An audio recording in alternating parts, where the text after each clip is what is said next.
In every generation, there are voices. Voices that break through the noise, voices that remind us of who we are and who we could be. For Kenya, one of those voices was KK Mwenyewe, Zakaria Karaoke, a young man from Kisii who turned laughter into therapy, comedy into the resistance, and simple impressions into national conversation. KK was never born into privilege. He did not have connections, big stages, or fancy equipment.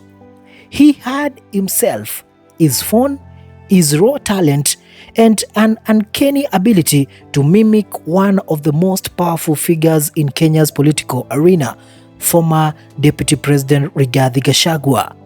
His gift, turning power into parody, politics into punchlines, and struggles into satire. Kenyans connected to him because he was real. He joked about what the common mwananchi felt, frustrations, hardships, and the endless promises from those in power. Yet, behind the smiles was a quieter dream, a personal wish spoken many times in interviews. One day, I want to meet the man I imitate, Rigathi Gachagua. What would you want him to hear? I would like to ask the deputy. Now it is myself. Now my how will I put it now? Let me say that I would like to ask the Deputy President of the Republic of Kenya, Honorable Rigathi Gachagua, that as he promised the people of the Republic of Kenya, and because we know he's a truthful man and we trust in him because we know he's going to deliver, as he promised he will care for young people and the creative people, we will support them to the latter. I'm telling him, when he invite me at his, I want just that invite. Yeah. When I fika pale, I'll just be very happy, you know. Yeah.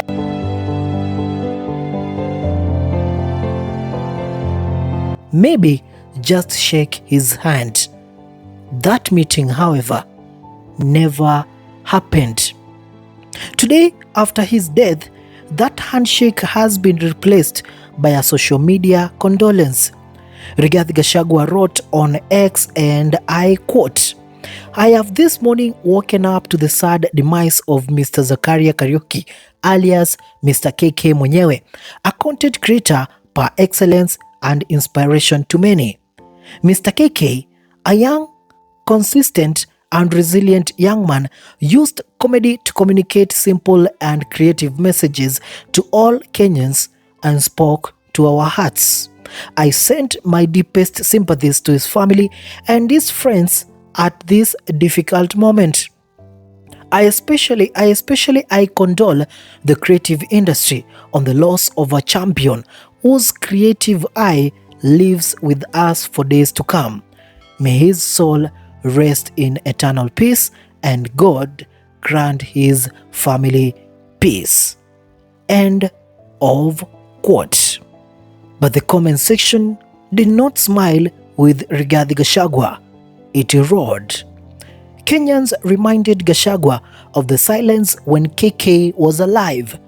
They reminded him of the time KK pleaded for help to pay his university fees, of the days he struggled to put food on the table despite being a national sensation, of the ignored calls for mentorship, of the broken system that made fame worthless without financial stability.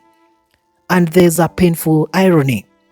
In death, KK got attention from power. In death, he was finally seen. Upon counties to be creative. We have passed, I don't know, Madam Speaker, I did see in the order paper that we have creative industry bill.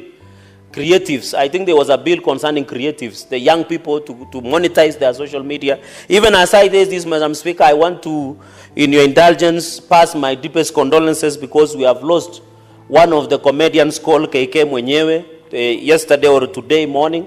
Madam Speaker, may his soul continue to rest. We used to get to enjoy ourselves whenever he used to act, and now may the family, God be with them during. So the creative, we want to request counties, Madam, I want to challenge counties. It is not enough to issue balls.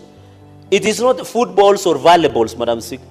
in death, he trended, not because of a viral skit, but because of a premature goodbye. The people are angry, but more than that, they are sad because KK represents a bigger Kenyan story, a story of brilliant young minds lost in the cracks, of talent overshadowed by survival, of voices that entertained the nation, but whose cries for help were drowned out until it was too late. He did not die in luxury. He did not live to experience the handshake he hoped for, but he died celebrated, remembered, and respected by millions of ordinary Kenyans. Saw us at night, and we want to tell you, ourselves, we are not serial kids. Sisi ni watoto ya Mau Mau. We are sons of Mau Mau. Yes? And we are going to deal with you deliciously well, just the way we dealt with the demonstrations. Sahi hakuna maandamano. We want to tell these people, honestly, the way you want to do, you have no opportunity for that. Na rais, mimi nataka niambie wewe, sasa mimi nimerudi. Sasa wewe, endelea kutengeneza mambo ya economy, mimi niachie hii watu, mimi nitadili na wao. In fact, on Monday next week, naingia kwa ofisi 5 AM. Yes? They are not going to attempt again to try and attack our systems. And we are telling these people, enough is enough.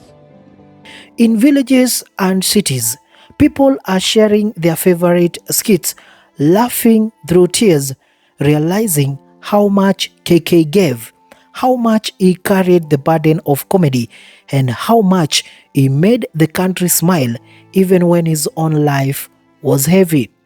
And maybe, just maybe, in his absence, Kenyans will finally listen to the thousands of other KKs hustling in silence, hoping for opportunities, craving dignity, dreaming of recognition before it's too late.